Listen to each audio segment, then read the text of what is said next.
Olá pessoal, esse é o terceiro vídeo sobre a linguagem Python relacionado ao mini curso EPM Análises utilizando o EPM, o Pins da Ellipse Software.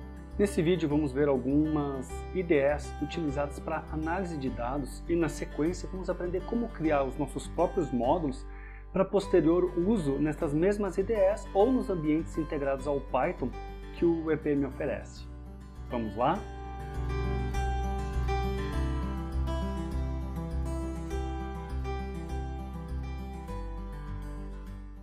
Dando continuidade aqui então, vamos lá para o slide 18/3. Ambientes Python para análise de dados, as IDEs. Bem, você sabe o que é uma IDE? Esse termo é comum para quem desenvolve software e nesse contexto uma IDE é o Integrated Development Environment, ou seja, traduzindo para o português é um ambiente de desenvolvimento integrado. Esta tal IDE nada mais é do que um software, um programa de computador que incorpora inúmeras facilidades e ferramentas para o desenvolvimento de programas de computador, seja lá na linguagem que for. Portanto, é preciso compreender que, ao se falar de uma IDE no contexto de análise de dados, as tais ferramentas disponibilizadas deverão facilitar as análises. Não é óbvio? Pois é, nem sempre é tão óbvio assim e o óbvio muitas vezes não é percebido por todos. Até porque, como eu comentei antes, muitas das análises podem demandar o desenvolvimento de pequenos, ou às vezes não tão pequenos assim, trechos de códigos. Por isso é importante compreender que cada uma dessas ferramentas, o que elas têm a oferecer e escolher a melhor delas para cada situação. É comum muitas vezes lançarmos mão de várias delas simultaneamente, não exatamente ao mesmo tempo, lógico, mas usando cada uma delas para uma determinada etapa ou pedaço do nosso processo de análise. Vamos ver aqui três das ferramentas que eu mais costumo utilizar e que eu vejo a comunidade de ciência de dados também utilizando. São elas aqui, a IPython, a mais simplesinha de todas, que nós até já vimos, a Spyder e a Jupyter Notebook, que nós já vimos no exercício anterior e a IPython nós já vimos lá no comecinho. De novo, não existe uma IDE melhor, o pessoal gosta de ficar brigando, a minha linguagem é melhor que a tua, a minha IDE é melhor que a tua, não tem isso. Cabe ao analista saber qual ferramenta utilizar para resolver o seu problema. A IPython eu já havia mencionado antes para vocês, ela é um ambiente de computação, ele é um ambiente interativo, eu vou digitando comandos nele e eu vou obtendo meus resultados na sequência. A Jupyter nós também já vimos, nós vimos aquele outro exemplo, é aquele ambiente bem legal, que eu posso manter inclusive o meu relatório das execuções, o meu memorial de cálculo. E mais recentemente, não tão recentemente assim, nasceu o Jupyter Lab, que integra mais um monte de outras facilidades em termos de análise. Inclusive, utilizando não apenas a linguagem Python, como a linguagem R, por exemplo, que é bastante utilizada para a parte de estatística. Para quem trabalha muito com estatística, o R é uma linguagem bastante conhecida. Ok? Vamos agora para que vocês ainda não viram, que é o tal do Spyder. O nome talvez possa desencorajar alguns a utilizar, mas não tem problema. Ele é um ambiente também de desenvolvimento muito utilizado para análise, mas eu também posso utilizar ele para desenvolver código. Ele lembra muito aqueles ambientes do próprio MATLAB ou Scilab, que eu posso desenvolver os meus scripts e eu tenho uma área para execução deles aqui do lado e inclusive para visualizar as variáveis. Ok? Nós vamos ver mais detalhes sobre esses três ambientes aqui. Existem muitos outros ambientes, tem o Warrant e outros tantos. O Warrant inclusive vem como opção para ser instalado junto com o próprio Anaconda, com várias facilidades. Quem tiver curiosidade, recomendo dar uma pesquisadinha. É bastante legal, bastante intuitivo. Num único ambiente vocês conseguem fazer bastante coisa. Vamos seguir aqui então. Criando módulos. Como eu já havia comentado, módulos em Python seria equivalente a bibliotecas. E basicamente biblioteca é o quê? É um conjunto de funções. Um arquivo com várias funções ou vários arquivos com várias funções. Ou vários arquivos organizados em vários diretórios com várias funções, como o caso da Matplotlib, que é um módulo bastante grande. Vamos dar uma analisada então na tal da função. Toda função em Python ela é declarada sempre utilizando o def, primeiro. Então eu vou colocar def, o nome da função, abre parênteses, e os argumentos, argumento 1, argumento 2. Se eventualmente eu quiser botar um valor padrão já para um argumento, e aí na chamada da função eu posso omitir esse valor, eu posso colocar ele aqui igual e algum valor qualquer. No final da declaração eu coloco os dois pontos. Na sequência vem a docstring, que é o help da função. Então se eu digitar lá no meu espaço de trabalho help e o nome da função, ele vai mostrar exatamente o que está aqui na docstring. Nós também já comentamos sobre isso anteriormente. O caractere jogo da velha, hashtag, tralha, ou como vocês preferirem chamar, ele é utilizado para comentário de código. E como eu havia comentado, eu idento meus blocos de código sempre com 4 espaços. 4 espaços é o padrão utilizado. Se vocês quiserem usar 3, usem 3, 2, usem 2, mas sempre usem o mesmo número de espaços no código de vocês, para aquele bloco, ok? E, eventualmente, se a função de vocês tiver algum retorno, retornar algum valor, vocês vão utilizar o comando return para retornar alguma coisa. O comando pass simplesmente faz seguir a função, passar, terminar aqui nesse caso. Uma coisa que é importante comentar, no Python 2.7 e anteriores, ele não tinha suporte ao UTF-8. Basicamente isso aí é uma codificação para caracteres, que suporta, no nosso caso de línguas latinas, o cedilha, acentos e outros caracteres especiais. Então, se vocês estiverem trabalhando com Python 2.7 ou anterior, sempre no início do código de vocês devem colocar essa declaração mágica aqui assim, para evitar que o interpretador Python seja executado sem o suporte ao UTF-8, ok? A partir do Python 3 não é mais necessário isso, mas por padrão o pessoal que já programa mais tempo em Python costuma colocar esse code em UTF-8 sempre no início do código para não ter problemas caso venha executar esse arquivo em um interpretador Python 2.7, por exemplo. Para carregar o módulo nós temos aquelas questões dos namespaces, que nós já comentamos, e para retornar valor o próprio return. Bom, mãos na massa, né?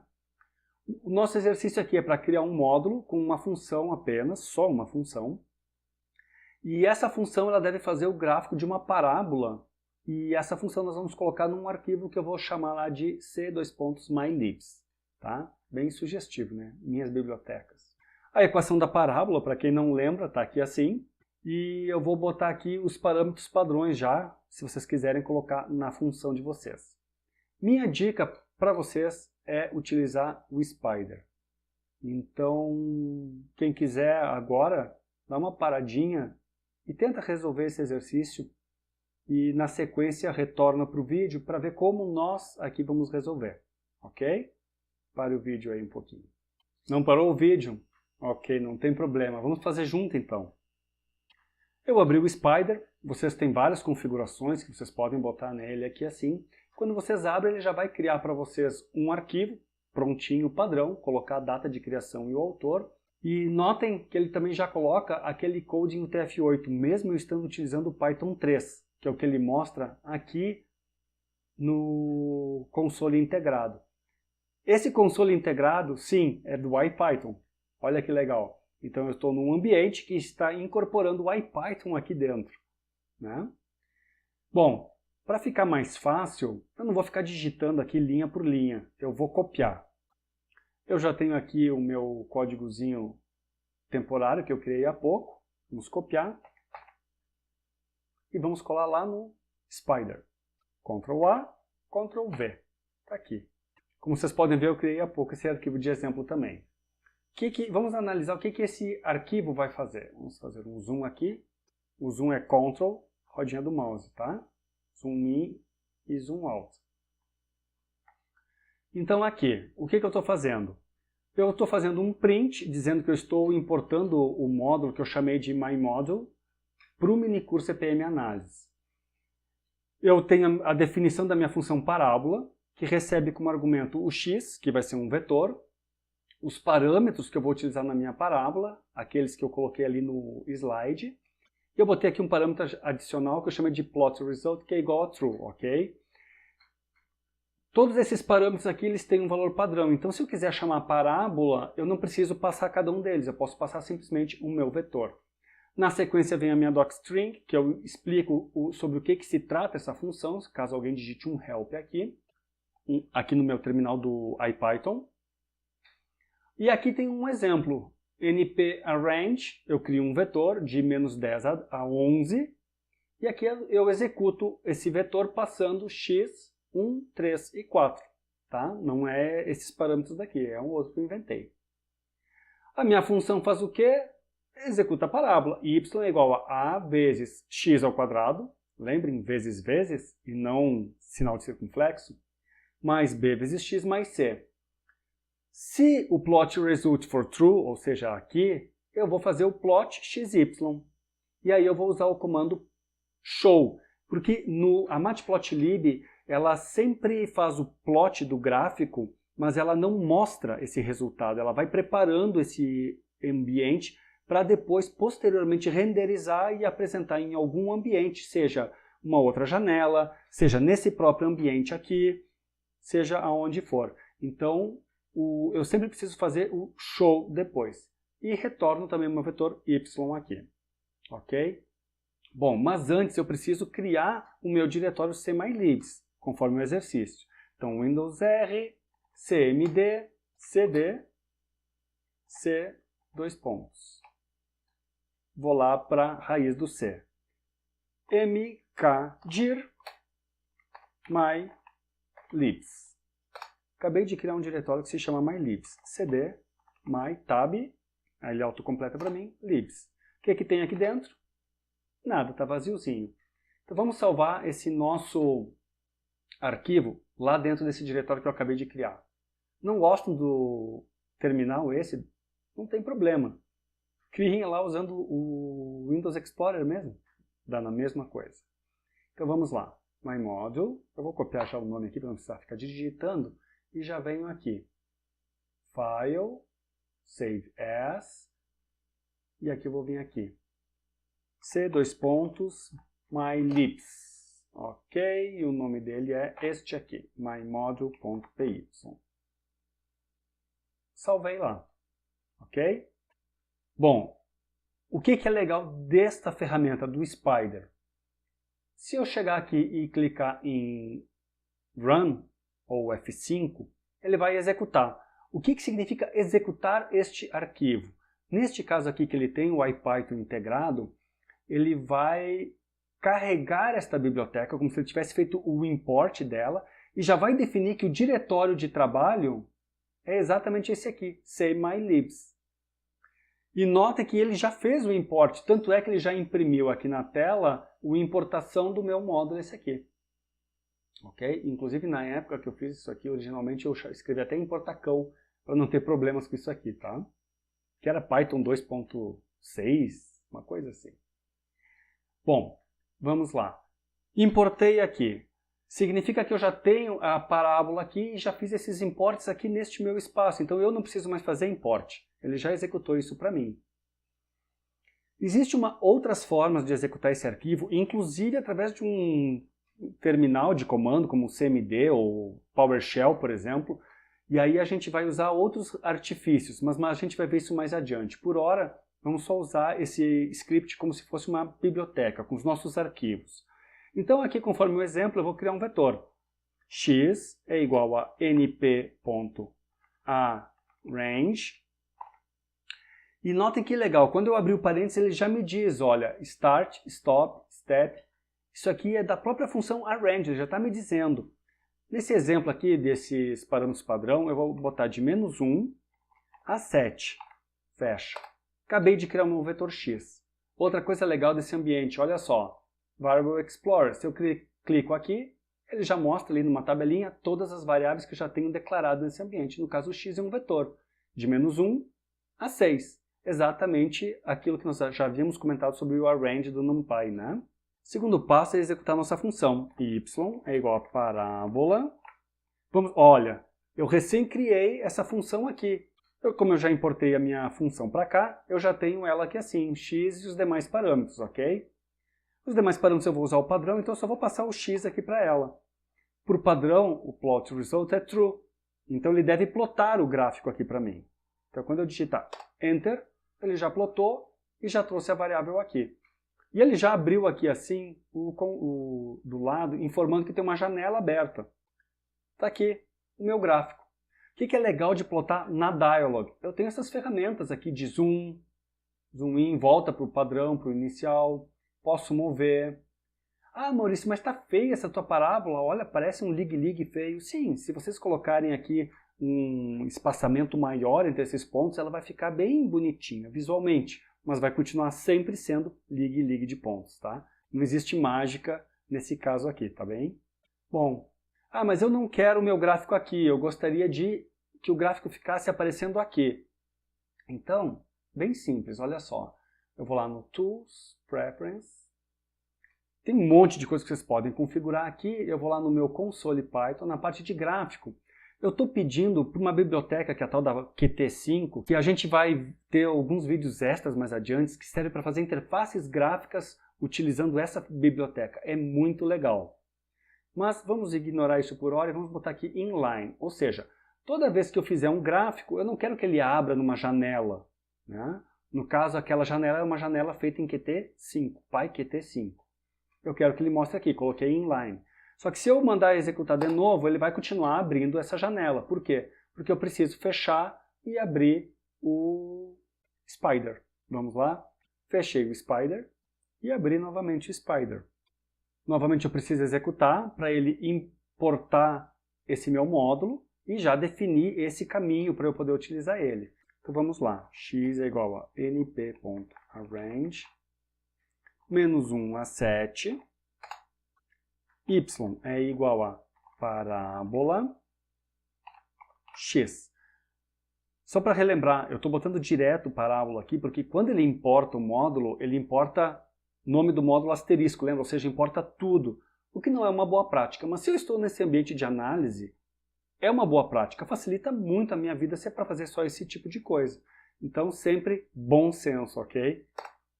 Olha, Enter. Como eu pedi para o IPython funcionar inline, ele plota exatamente nesse espaço aqui e eu sigo a minha análise. Claro, eu não tenho aquelas ferramentas de zoom que eu teria na janela, mas aí é a escolha de vocês como deixar configurado esse ambiente. Esse inline, ele é equivalente àquele percentil matplotlib inline do Jupyter Notebook. Lembram? Então tá, vamos voltar para a apresentação. Então esse aqui foi o nosso primeiro módulo que nós criamos e já validamos ele. Bom, importando módulos proprietários. Naquele ambiente do IPython, ele já fez a importação para nós e já definiu o caminho, de maneira bem simples. Mas se vocês estivessem em um outro ambiente, no Jupyter Notebook, por exemplo, ou no EPM Dataset Analysis, aquele lá que nós trabalhamos antes no exercício para remoção dos valores espúrios, como é que eu faço? Eu preciso importar a NumPy as NP, como eu fiz antes, porque eu vou criar o meu NP Arrange. Eu preciso também importar a sys. Notem já que coisa legal essa dica aqui, eu posso fazer vários imports em uma única linha. Prático, né? Então, se eu fizer o print sysIPath, ele vai mostrar quais são os paths que estão disponíveis. E aqui no caso eu estou adicionando o cmylibs no path, na variável path. É muito equivalente ao MATLAB para quem já utilizou no MATLAB, que tu precisa ter os teus scripts também disponíveis lá. Só que lá tem uma interface gráfica, porque lá é um ambiente similar ao Spider. Nesse caso aqui tem mais uma outra coisa que é interessante. Aqui, lembram da fstring? A fstring é apenas um exemplo. Aqui essa outra string que eu tenho um Rzinho na frente, isso aqui é uma mágica, daquelas mágicas do Python, que diz para interpretar essa string como ela se fosse uma string bruta. Cada caractere é um caractere mesmo. Porque no Windows, ao contrário dos demais sistemas operacionais, Unix-like e outros, a barra para caminho, para diretório, é a barra no sentido certo. A Microsoft que inventou de inverter. E aí as strings, em geral, a gente precisa colocar barra dupla. Para eu não precisar ficar colocando barra dupla, eu coloco simplesmente um R na frente e ele vai interpretar essa string elemento a elemento sem precisar botar duas barras aqui. Porque, em geral, para string, o barra invertida ele é o caractere de escape. Ok? E aqui eu fiz o import do myModulo, as mm. o apelido, MMMyModule, ok? Meio óbvio. Bom, aí aqui eu faço o NP Range, menos 1 a 7, exatamente como nós fizemos lá no IPython. Só que aqui, neste outro ambiente, eu estou colocando MM, que é o meu namespace, o namespace da minha biblioteca, ponto parábola, ou seja, eu estou dizendo que a função parábola, ela pertence a esse módulo MM. E aqui eu estou passando os parâmetros, ok? Eu não vou fazer esse exercício, eu vou deixar para vocês rodarem agora o IPython e executarem isso para ver o resultado. Lembra como é que se roda o IPython? Windows R, IPython. Simples assim. Python 3.73, no meu caso. E agora basta vocês digitarem isso aqui assim. E vocês deverão ter exatamente o mesmo resultado que obtiveram executando o Jupyter Notebook. Então, pessoal, assim, para quem quiser saber um pouco mais sobre Python, sobre a linguagem Python, principalmente nessa parte de programação, recomendo muito vocês darem uma olhada neste curso aqui de Python do canal da Socrática. Aqui tem a playlist e é muito legal. Quem não quiser fazer esse mini curso, pelo menos clique aqui e veja a introdução. A introdução é bem legal, talvez vocês também se motivem a assistir o resto do curso. É um treinamento bastante simples, básico, mas mostra algumas das coisas que nós já vimos até então e entra em detalhes um pouco maiores de outras questões sobre a linguagem Python.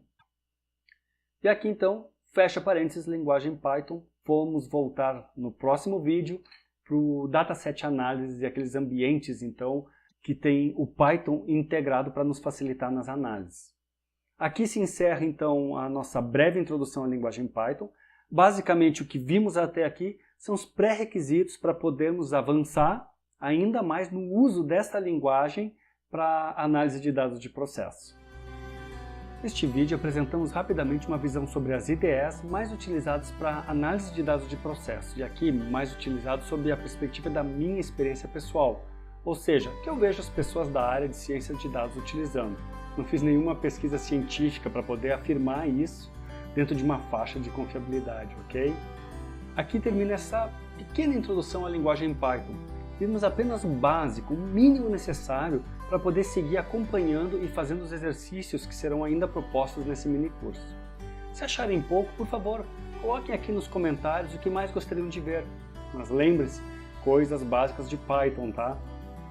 Pois coisas mais avançadas e relacionadas às análises nós ainda vamos ver ao longo desse mini curso. Então, dependendo dos feedbacks de vocês, talvez este não seja o último vídeo aqui da série extra sobre Python. Portanto, assinem o canal da Elipse e marquem para receber as notificações. Um abração e até a próxima!